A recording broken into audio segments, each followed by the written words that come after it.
So the key when I talk about influence is just being. How can you be? How can you show up in life? Are you showing up exactly as you want to show up? Mm-hmm. Don't worry about other people. What is it that you are doing with your life? Because you know what? The days and years that are gone are gone. Catch that moment.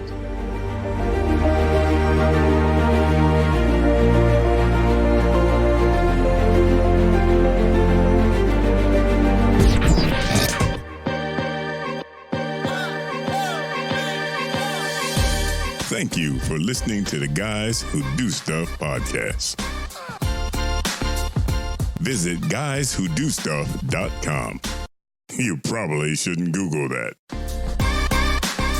I'm Joe. I'm Josh, This is everybody. Guys Who Do Stuff podcast, where we help you get unstuck, tell a better story, and have a good answer to the question, what are you doing today? We're very excited to have our guest, Divya Parekh. Thank you for being on the show. Thank you for having me. I'm excited to be here with Josh and Joe.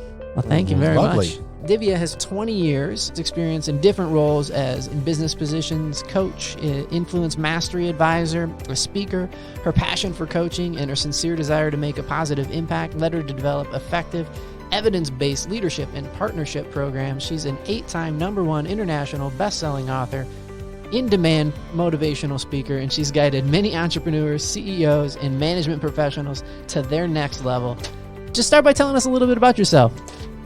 All right. Do you want Reader's Digest version or the whole story of my life? Well, let's start with Give us- Reader's Digest, give us then we'll a get in. Sports Illustrated version. There we go. Let me start out with this. Since I was a child, I was very much interested in science, like how things work, and just very curious, to my mom's misery, of course. And as I grew up, I went into biochemistry, loved knowing how people's minds work and how the emotions work. Or how does the body work? Body is such a fantastic, complicated piece of machinery. So went into biochemistry. From biochemistry, went into research, had big dreams of coming up with medications that would save people's lives. Then moved into biopharmaceuticals, where I was part of the machine, where we were very fortunate. I was fortunate to lead multi-million-dollar projects, creating life-changing medications. And so many times, we would work over the weekends because science doesn't stop. Living biology continues. And just knowing that there was somebody at the end of that whole chain waiting for that medication and that would make a difference Yeah. just made the whole of difference. Moving from that came 2008. Economy took a downturn, tumble. A lot of my friends were walked off at a moment's notice. And then that just touched me. Something about it. And I decided to move into another direction, into coaching. And from coaching, as they say, rest is history. And here I am with y'all today. When you decided to move over into coaching, you mentioned it was kind of this transitionary position in your life. What was motivating you to get into coaching from science? They're not completely different fields, but they're different applications. They're different applications, but one common thread is people. Mm-hmm. And what I used to find is that even while I was in pharmaceuticals, I had this beautiful relationship with people. Didn't matter whether it was C-suite leaders or whether it was people in trenches, I was able to connect with them. People would seek me out. Mm-hmm. And also I was part of a program where I would do meditation classes, helping people relieve their stress, and just kind of goal-setting classes. I was always kind of into that leadership area. Yeah. And basically when I saw my friends being walked off, because when you work for several years together, they become your family. Yeah. So to me, it was more about people than anything else. And surprisingly, skills get transferred. So folks, if you're thinking of becoming an entrepreneur, don't think that what you're bringing from your previous industry will not transfer over. It can transfer over beautifully. And when your focus is on people, then it's not a transition. It's just curiosity, right? Curiosity how people's emotions work, how people's chemistry works, how we can make things better for them. Same thing in coaching, that it's about making people's lives better. Were you nervous that the skills weren't going to transfer? Was there a moment where you're like, uh-oh, I'm starting in this whole new thing? Well, here's what I'll tell you. It was not a total transition where I just kind of jumped into the deep end. Yeah. I took my time, while I was in the corporate world, I kind of put in a transition plan. And as I put in a transition plan, there was okay, let's get a degree. in coaching and let's establish the business. In the coaching world, what mentors did you find in your life? Oh gosh, I've been so fortunate to have worked with top class leaders. So I've had a chance to go through different programs like Brian Tracy. Brian Tracy is one of my heroes, Marshall Goldsmith, and several other people that I would say that, I had the fortune to learn from directly. Just fantastic people, very humble people, and they walk the path of humility and who believe in making a difference and impacting other people. What do you think is the most impactful lesson that you've learned from a mentor? One of the biggest lessons that I've learned, because I believe that I'm a lifelong student and I'm continuously learning day-to-day basis. It's just so much to learn. Like every day you find out how much you don't know what you don't know. So it's true. Yes, absolutely. Ah, interesting. So one of the lessons that I learned was learning and improving, just being open. And so Eckhart Tolle, I've not met him personally, but I've followed him for quite some time in mindfulness, and it kind of coincided with what I had learned when I was back in India, when I was a child. I was, as my parents say, I was very rambunctious and troublemaker. So one of my cousins knew meditation, and he said, okay, you know what? All these kids, they're making so much ruckus. Let's get them together. Let's calm them down and just kind of hone their energy, and basically learn meditation from there. So that meditation and mindfulness came together. And mindfulness is one of the biggest thing that I've learned. Yeah, we could all learn more about that, couldn't we, in the States? I would say mindfulness goes Everywhere. Yes. Not just the States. What am I thinking? We are all human beings. We are after all human beings. We love talking to business owners, and we've got the opportunity to interview some fantastic people from the area. It's been a learning experience, a little bit like you're describing, and I was wondering if you could tell our audience, what do you think is the most critical skill that business owners today need to succeed? I see you're holding your new book. I wonder if that has something to do. That is a with your nice answer. looking book. Very nice looking. Well, Start by telling us a little bit about your latest book. absolutely. So one of the things I will say is about becoming an influencer. The reason I say is that, again, I'm going to go back to the same thing. There's no one skill that brings it all. It's a multitude of skills, just like there's a spectrum of colors that makes one rainbow. Similarly, there are different skill sets that make you a whole entrepreneur. The reason I talk about influencer is that so many times, especially in my new book, the reason I wrote was that now we are talking about either, you have to be this rock star or you got to be a sports athlete, somebody who's a great football player Kind or of a basketball player. The new definition of a social media definition. influencer. Yeah. Or you are somebody like Kardashians, who you have like 1 million following, you do one tweet or one Instagram post and Right. everybody follows. So what I wanted to do is that bust that myth. Don't leave it to somebody else. It's almost like, owning it. We are just not here to kind of live through. Each and every one of us has more responsibility to ourselves, and also we have a responsibility to others. And now you may say, I don't have money, I don't have education. How can I be an influencer? And I'm just going to share. You can just give a smile to a stranger. When you smile, there are proven studies that show that you're going to release happy chemicals. When you smile, you're giving benefit to yourself, as well as you're making somebody's day. And one of my favorite stories that I love to tell, and maybe your audience may have heard in one of the other podcasts that I may have shared, but I'm just going to share that again. There was this gentleman, American gentleman, flying to Japan. It was his first time, and his promotion was banking on it. And this is a story I read in Reader's Digest. And his flight gets delayed, and he knows that Japanese don't like people being late. So he's fretting over it. He has not had time to take a break, just kind of shaves quickly, quick change of clothes, and he's rushing through the airport. He's tired, it's a jet lag and all that. And he doesn't know whether the deal will go through or not. He sits down in a cab, and the cabbie does not know English. The gentleman gives him a piece of paper with the address. He looks at it, and so the cab driver looks back at this gentleman and sees that he's frantic. And just for that split second, their eyes meet, and the cab driver just smiles at him. And that smile, there was just something to it. It's almost like, I care for you. Just chill. Everything will be okay. The gentleman smiled back, relaxed back and said, I did what I could. I did travel early, a day earlier, but something happened and flight got canceled.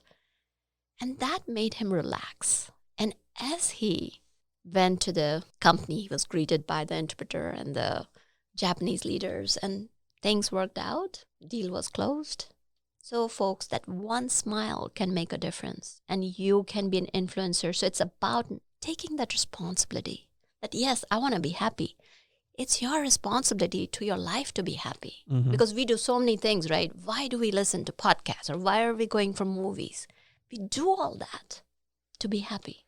So why not integrate little things in life that will bring joy in your life, and you'll bring joy to others. So I love the concept of what you're talking about. I feel like the way that the word influencer has been used and applied to social media as something that's like an aspirational goal, like maybe I can be an influencer one day.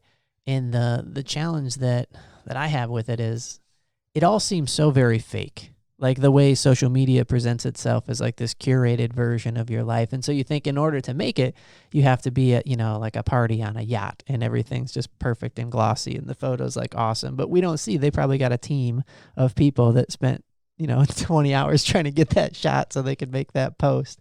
I've read a study and I can't remember where I saw it. The gist of it was that it is becoming more and more popular for kids in my kid's generation, your kid, to want to be an influencer when they grow up, and less about sports stars and less about movie star. I want to be YouTube famous. I want to be Instagram famous. And it's another way of saying like, I want to be an influencer. And I wonder what's your take on that? What do you think that's doing to our culture? That whole understanding of that version of influencer?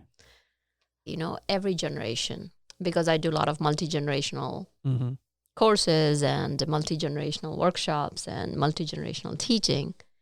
Every generation brings its own set of things. And every generation thinks, oh my goodness, this has come. Sure. It's going to like TV ruined everything. Radio ruined everything. Exactly. Books ruined everything. If that's what they aspire to, that's fine. But what I think is the key is to bring our human values back.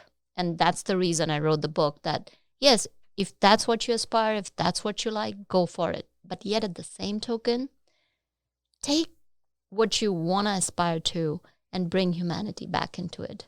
Bring that human-to-human connection back into it. Bring that relationships back into it. Because you know what? Ultimately, it's no matter what we say, we're all humans. And yes, we are Homo sapiens and we say we are human beings, but what I say is that be a human, and it's hard to be a human being. So I could say to Joe, what's up, homo? And that just means Homo sapien. You should finish the word, I think. No, it's homo. You're never too busy to finish the word. I'm not going to get into that.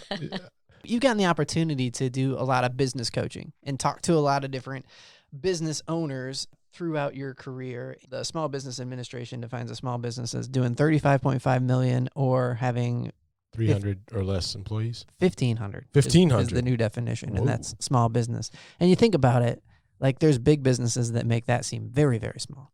And so that is, in comparison, very small. I know for myself, normally when I think small business, I think small businesses in Cary, like the ones that are kind of the backbone of the community. I'm wondering, have you noticed any trends in the behavior of people that you talk to that seem to indicate this person's going to be a success or this person's going to be a failure?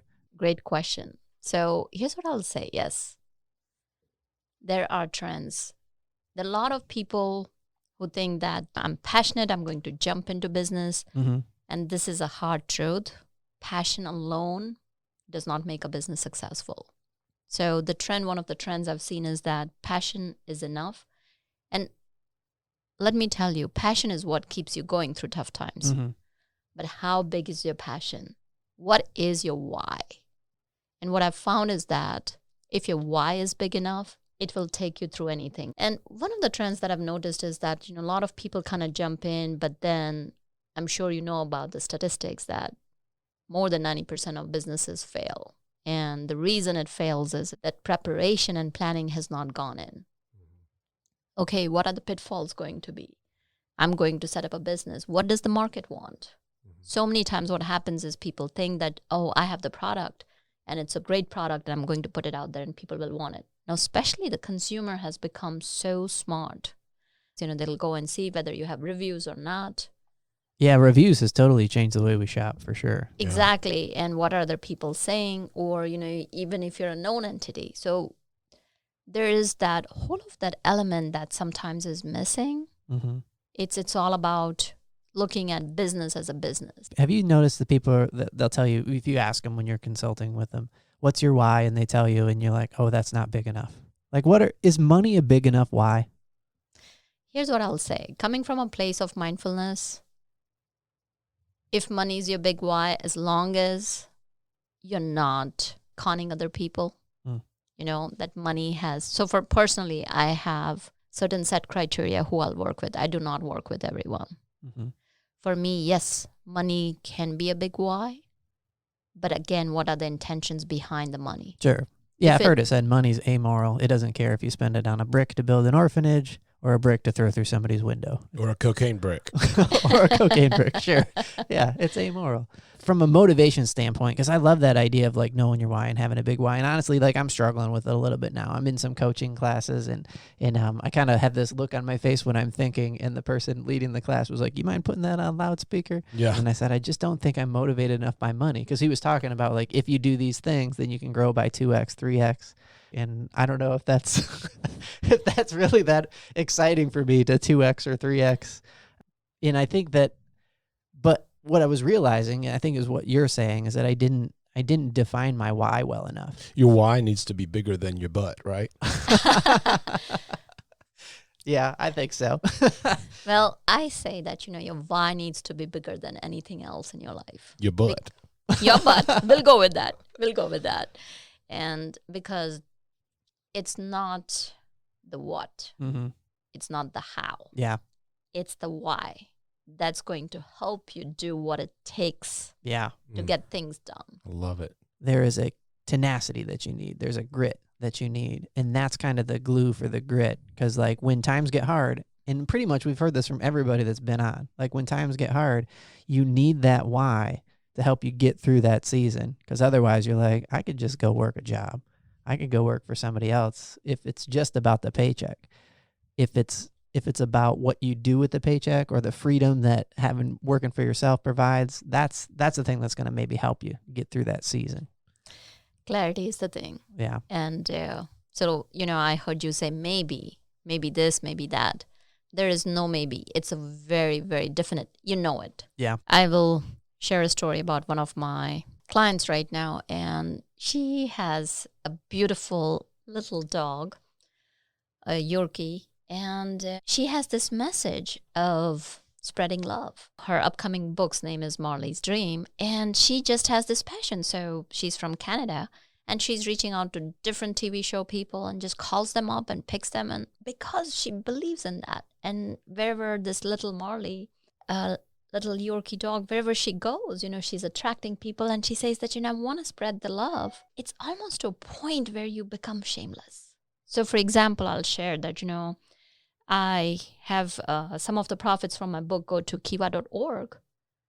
So that gives me the why. I'm going to share another story. So there was this wonderful lady, I do not recall exactly, in one of the Southern American countries.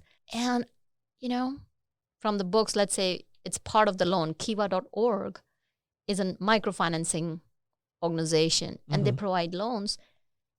She got a loan to make her baskets. Little thing, but that changed her whole life. It changed her family's life. So many business owners hate marketing. So many business owners hate selling. And I'm no different than anybody else. But when I have that why, that I know that, if these profits are coming in and it's going to change not only that one woman entrepreneur's life, right, but it's going to change her whole family. Mm-hmm. And it's going to change their whole trajectory. So then, you know what? It makes me totally shameless when I'm sharing my book with somebody. Yeah. I say that you buy a book and build a business. So the reason I donate to kiva.org, and a lot of people ask me that, why don't you donate to any other charities? I say that, when you're donating, when you're investing in an entrepreneur, you're building a team, you're building a community, because that entrepreneur is going to go create jobs. It's going to be not only their families, but it's going to be business growing. And similarly, like you said, that when you asked me that what is the definition of small business, to me, it's those mom and pop stores. Yeah. So like New York is one of my haunting places, so to speak. I lived in New York for some time. And even now when I go and visit New York, and there are these mom and pop's bagel places where I used to go when I was a student, you know. And they're not there anymore. They're No, dropped they're off. there. They're Some still of them there. are, Some they're of them, still there. yeah. And a couple of them still know me. And like you kind of go there and they greet you. That's to me, that's like business. That's you know? gold. Yeah. That's gold. That's so where humanity meets business. That sort of thing. humanity meets business. So that's why having that clarity, like, you know, what is your why? Because when it is then that conviction, that conviction leads to that marketing that makes you stand out. It's not about convincing. It's just influencing. You're just living your life by example. What are some of the keys to helping people find a good why? Is it specificity? Does it need to be a very specific why? Good question. It does not have to be a specific why. It's just something that makes you spring out of the bed in the morning. So, for example, I look forward to every single day because I know that, you know, the work I do. Mm-hmm. One of my other clients' book that's coming out, she is a hypnotherapist and she's writing for people with fibromyalgia. Okay. And she has so much to offer. And, you know, she and I were talking and she's like, oh, I want to help people. Like these people who have got these chronic fibromyalgia pain. And I have helped people go from like not having any life at all to going and playing with kids and walking around, going on the PTA or going back to work. So think about it. It's that essence. It's very hard to define, Joe. Yeah. It's something that makes your heart sing. It's just like, okay, you know, like now you can see that I'm so passionate, like I'm all excited that I'm part of that machine. Right. Where I'm going to be helping somebody make a difference in somebody else's life. I will not know who our readers are going to be or what the impact is going to be, but it's that ripple effect. Yeah. It's just not having everything so tangible, but knowing the possibility.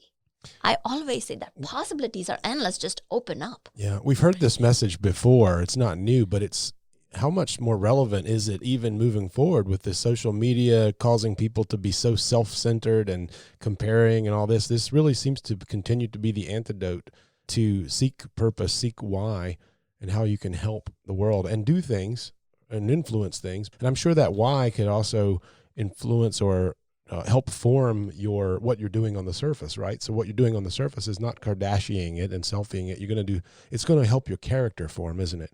Starting from the why. Starting from the why. And another thing I want to kind of bring to a point is when we talk about Kardashian or something like that, bringing that mindfulness. If that's what they're doing and if that's what they desire to do, it's okay. We accept everyone. And I'm not saying condoning anyone, okay? If you have your values, stand by it. But at the same time, if somebody else is doing it, it's okay.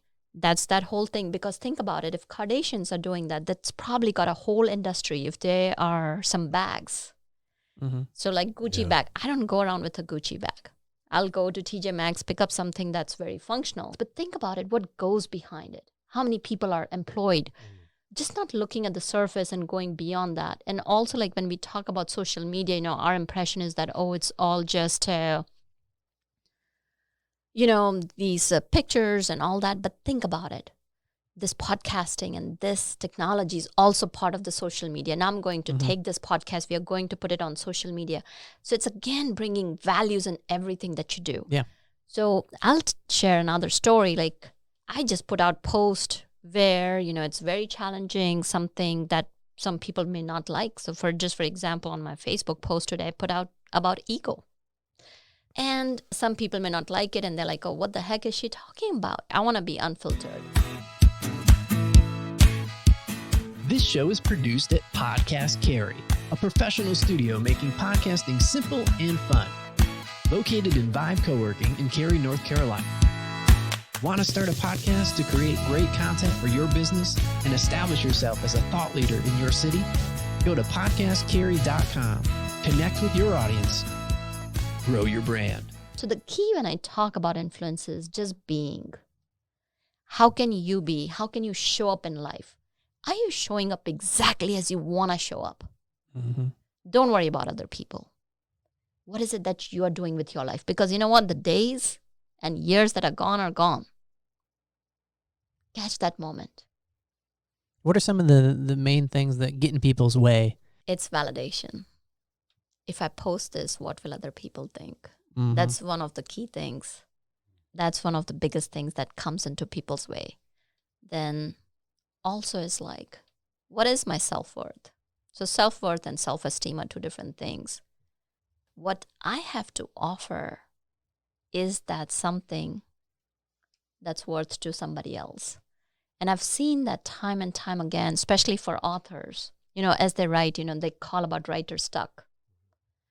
That what I'm putting out there, is that something? And again, if you kind of go back to it, it goes back to fear. What if somebody critiques me? I'm putting a piece of my soul out there. Again, going back to human values.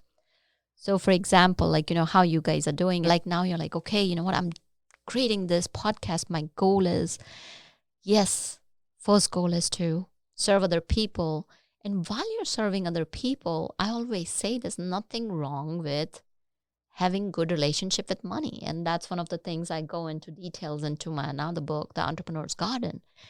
So when I talk about having a relationship with money, is that it's okay to have money. It's okay to have the quality lifestyle you deserve. Mm-hmm. If you like Porsche, go for it. If you want Lamborghini, go for it. Buy it. That's totally okay. So money is not evil. So that's another myth I want to bust. Money is not evil. It's what you do with it. It's what your intention behind it that can change your whole life. Yeah, absolutely. The intention behind it can be greed, which is selfishness. The intention behind it can be philanthropy. If I may just kind of stop you right there. So I want to call it selfish wisdom. So that's one of the things that I always talk about. It's okay to have a good life. Mm-hmm. See, so many times what we do is it's either or. No. It's okay to have a good life. It's okay to drive a good car. It's okay to have a good vacation. It's okay to have that joy in your life if those things are bringing joy for you. And now you can also help others. Combine the two. And here's the beauty of it. When you're helping others, I do not recall exactly the name of gentleman, but I think so. His name is Richard Davidson. He's one of the neuroscientists, leading neuroscientists. And our brains have 4 different sections. And one of the sections, it is completely wired on its own, is to be generous and kind. So if you're being generous, I say you're being selfish, because it's going to help you also. So it's selfish wisdom. Selfish wisdom. Doing good obviously is going to help you out. You're going to feel great about it. You're going to be rewarded just emotionally in the way that you feel about yourself. You can't possibly do a selfless act. You got it. I think it was an episode of Friends. They were trying to do, Phoebe was trying to do a selfless act. Yeah. And every time she would try to do something selfless, she would get she would feel great about it or something. No! Well, there's other people benefiting from it as well. So it's also including other people, right? Yeah. So Absolutely. unlike a purely selfish. But that's fascinating. There's a whole section of your mind that if you don't use it, you don't get that Doesn't grow. benefit. Mm-hmm. So you seem like a very happy, upbeat person. What do you think are some of the daily disciplines that you have in place that you feel have set you up for success in your life? So one thing I got to say is that there's something about morning. Morning? Yes. Early morning? Early morning. So for people who are late night owls like me, I'm a late night owl. What is your zone of genius? And when I say zone of genius, is that figure out time in the whole day that works for you. Where you can take a walk, sit with a journal, meditate. Yeah, where your brain works beautifully, because everybody has so many people are not early birds. Yeah. They get up, they got to have that cup of coffee. So have that cup of coffee, but create that time. Whether it is 10 minutes of listening to Mozart or 10 minutes of listening to rap, whatever gets you going. And one of the things I highly recommend is, that's again going back to neuroscience from my biochemistry, is write it down. Mm. Yes, people love digital. Have a notebook and a pen or a pencil, whatever you want. Write it down. Let's say if you're upset, write down those emotions. Yeah. Validate them. No matter when your morning starts, 6 a.m. in the morning, or 12 a.m. in the morning, or 10 a.m. in the morning. Whenever your morning starts, create that time, because that will set the tone for the day. And it's almost like declaring that intention that, you know what, I'm thankful I got this day, because, hey, guys, I don't know about anybody else, but I don't have any guarantees that I'm going to be alive tomorrow. So why not grab that moment? So just kind of having that thankfulness and bringing that mindfulness. So we can just kind of do one example. Are you okay to play with? Yeah. Josh and Joe. So, we see this piece of wood right here. Mm-hmm. Yeah. It used to be my old deck. Okay. Very good. Oh, you already caught on the exercise. And think about it. What kind of wood is that? Cedar. Cedar. Okay. So before it came to your deck, where was it? I don't know where it would have been harvested. Lowe's? Probably Lowe's. Maybe. It had stickers on it, but it wasn't Lowe's. Okay. Yeah. Home Depot or some local. Yep. Distributor. Someplace. Yeah. From there, where did it come from? Like some trucks? How many people's hands have touched? I don't Go know. back. It probably like going back to Cyprus. And think about, which forest or which woods it was in. Mm-hmm. It was hanging out with other trees. Yeah. There used to be breeze, and maybe some squirrels ran up and down. Maybe woodpecker pecked on that, or there were some other birds. There, it had seen several sunsets and sunrises and maybe thunderstorms, hurricanes. Mm-hmm. And where did that come from? It probably came from a little seedling. So what I'm trying to say here is that there is this connectivity. We all are connected. And when I say, human to human, none of us can do things on our own. We talk about independence. But when you look around, the chair that we are sitting on, the mic that has been created, it has been touched by so many people. So just finding that gratitude in the morning. Yeah. So creating that space, finding the gratitude, and then, okay, you know what? I'm able to live the life that I live because of so many human beings. What can I do to show up today that will be joyful in my life? You don't have to do anything else. Just be joyful. Just by you being happy, there are scientific studies that have shown that happiness is contagious. So if you are happy, one of your friends or family will be happy, and your friends or family, if they're happy, somebody else will be happy. So you don't have to do anything. Is Just the mirror show of up. that true as well? If you're a bummer? Yeah, right. Is that Yes. contagious? It is. Yes. I think you're right. When I don't do that kind of exercise in the morning, or I save it, I feel like I've wasted some bit of the Yeah. day Yeah. because and it's really hard to get it back too. Yes. Do you think that discipline of gratitude, is that something that is like a compounding effect like exercise? Let me explain what I mean. I'm guilty of like exercising in fits and spurts. I'll like work out and then I'll go to the mirror and be like, am I bigger? And it's just not how exercise works, right? You're not going to do like one set and get bigger. Like it's a compounding effect. You have to do it consistently over time. And then it starts to yield results. Do you think that there's a cumulative effect to what you're describing too? Because I'd be curious if people start this and try this and be like, I tried. I woke up and I looked at the sun and I did the thing and I tried to be grateful and nothing. So I'm done. Absolutely. So, Joe, if you recall what I said, do things that work for you. Mm-hmm. Do things that will bring you in zone of genius. So when I mean zone of genius is when you're at your absolute best, when you enjoy work, when you're in the flow, and when you are being extremely creative. So that's the reason. And so many people fail to continue things that they begin with because it's somebody else's formula.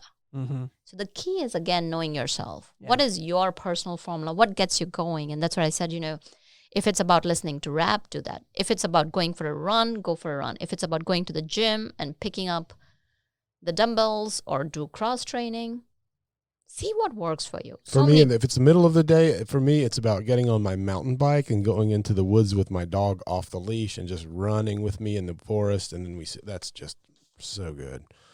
So good. But not in the morning, Not in the morning. In the morning is, something else. But his morning begins in the afternoon, so it's okay. So like kind of giving yourself that space. Find out. Well, that's if I miss my morning. But my morning is a cup of coffee, backyard, throwing sticks for the dog. Lately, it's all about the puppy. But it's Hey. giving me joy. Well, Puppies are adorable. Yeah. What kind of puppy? He's an English field cocker. Oh, So he's a hunting English spaniel. oh, Yeah. fantastic. He's a smaller dog, but his name is Tank. He's full of life. I like what you said about other people's formula as well. I feel like, so I started this year with some goals, and one of the goals was I was going to read 100 books, and I'm on pace. And I said that like disappointed, not because it was like a humble brag, but I realized like after reading so many books this year that I was reading for quantity, not quality, and I'm making a tactical mistake. And I feel like I'm going to finish out my goal, but I feel like it would have been better to read like one book 12 times than the approach that I'm taking now, because I'm just getting all this like, and none of it's really. It's a lot of what I feel like what you're getting at there is like I've read a lot of other people's formulas and wondered if they wouldn't work for me. And that's in that vein, a lot of what I read is like business books in the business field, and they all seem to be missing that component. And I've talked about that before on the show. Like, here's what I would do if I were me, is the way a lot of these books are written. And then they're written like a formula that if you follow them, then you will be Tim Ferriss, or you will be Brian Tracy, or you will be, and they can be written in a way that seemingly misses that finding out what works for you. So how do you help people find out what works for them? Do you just challenge them to try a bunch of different stuff? Well, it's a whole coaching. So first thing what we do is like we figure out where they're at. Mm-hmm. It's really important to know what's your present position, like what's your current thinking, and then we go into details and find out what is it that they want. What is the true north? What is their why? So why is like a big part of it. We'll go through, and I always say that if you want something, get rich quick, or if you want something that can be done overnight, I'm not your gal. Yeah. Well, nobody is really. You should have somebody you refer them to that handles that. Yes. No, I would not refer, because that would go against my values. So call Julie down the street. She can handle that. And then we put a plan into place. We put milestones and we measure them, because it's really important to have, I say don't set goals, because setting goals is just setting goals. It's about setting your red hot why. And based on your why, we develop the whole vision and then the mission, because to me, vision is strategies and mission is tactical. And we kind of like back it down. If it's 5 years, 3 years, 2 years, 1 year, 6 months, and we have measurement matrix, and as you're going along, are you achieving your goals? And then also kind of building in room that if things happen. Yeah. So there's a whole lot to it, it's hard to describe here. Why do you not encourage people to set goals? For myself, a lot of the goals I set are way too long in the future, so there's no celebration point, I guess is what I'm getting to. There's no like, yeah, I did it. Like you have to wait till the end of the year to find out if you did finish the goal. That's where those milestones come in, because you're celebrating. Mm-hmm. See, mindfulness is being present in the moment. I even bring it down and break it down to day and even an hour, because brain works on reward system.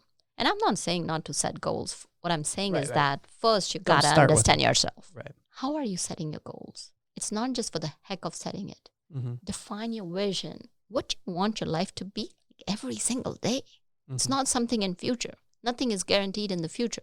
Yeah. It's about like if you have a strong foundation of today, right, then your future will be automatically built. It's taken care of. It's same thing like building a house.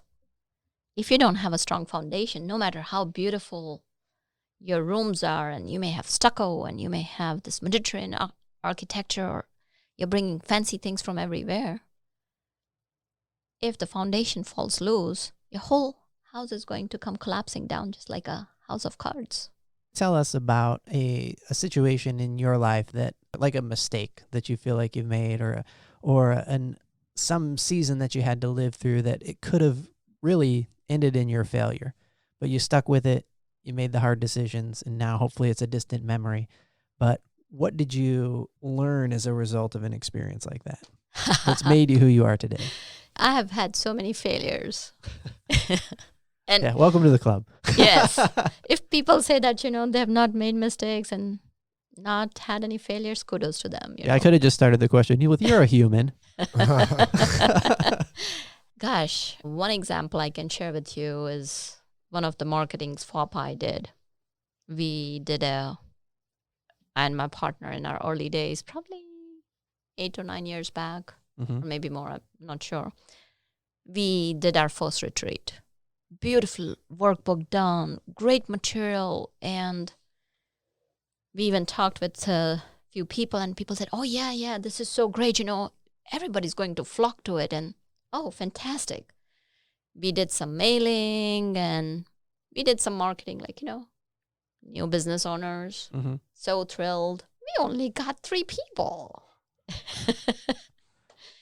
And then what we learned was that, okay, it was our product. It was not what the market wanted. Yeah. So that's one of my, I don't call it failures. I call it my stepping stone to success. And so how does that affect how you would launch a retreat now? Oh, well, first thing is, what does market want? Yeah. That goes without saying. Do the market research. Give the market what the market wants. Absolutely.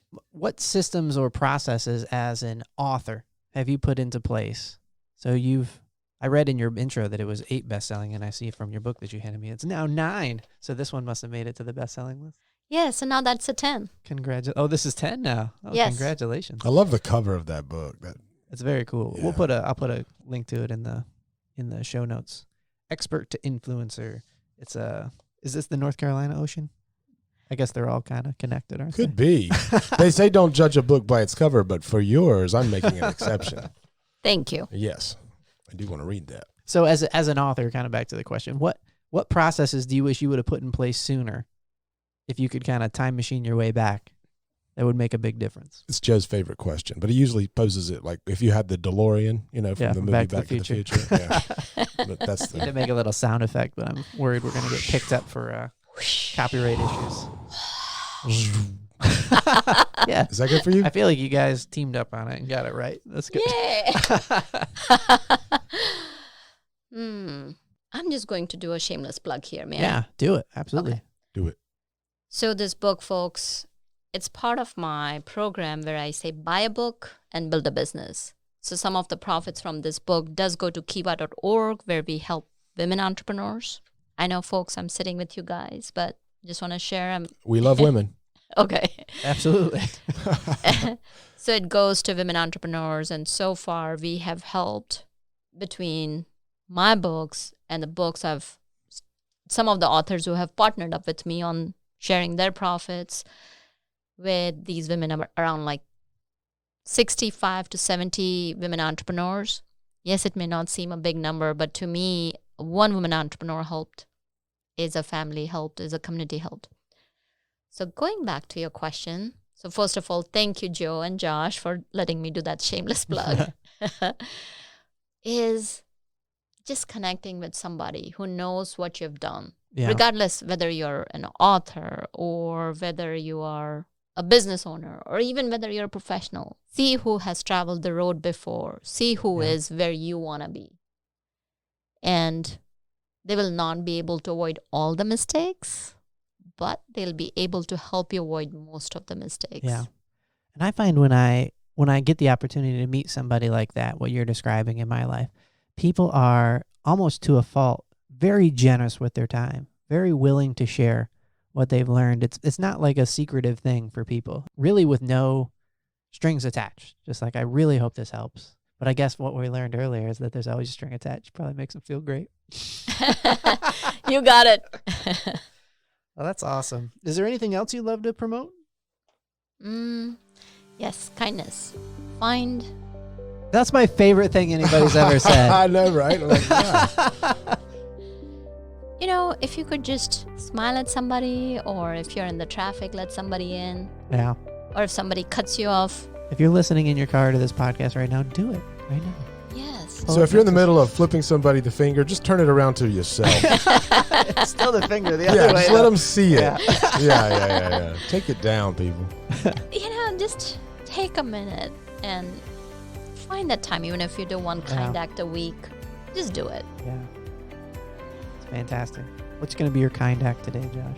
I'm going to smile. Like, you're always smiling. Really? Yeah, I think so. Yeah. I'm going to smile more. Very good. Well, thank you so much for coming on, Divya. It was a fantastic pleasure to speak with you. Yes, absolutely. Well, thank you, Joe and Josh. I loved being on your show. Appreciate it. Great. Thanks. We wish you all the best. Thank you. I wish you all the best too. We love making this stuff for you. You can help us out by subscribing wherever you get your podcasts. Get unstuck, tell a better story, and have a good answer to the question, what are you doing today?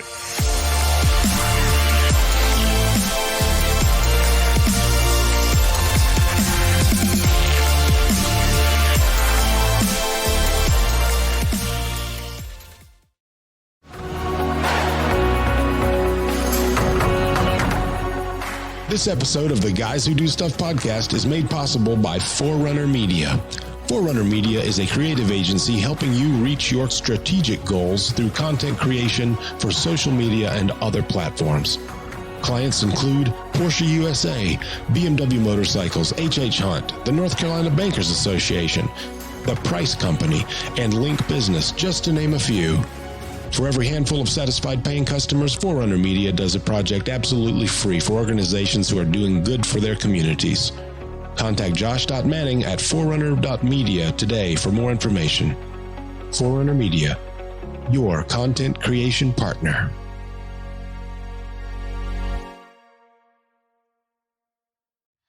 Relevant Media Solutions believes that marketing is storytelling. They help take business owners from feeling scared that their ineffective website is losing business, embarrassed of their online presence, and worry that their customers are not finding them, to business leaders with a useful website that grows their business and sees customers return. Let them help you tell your story. Visit relevantmediasolutions.com today.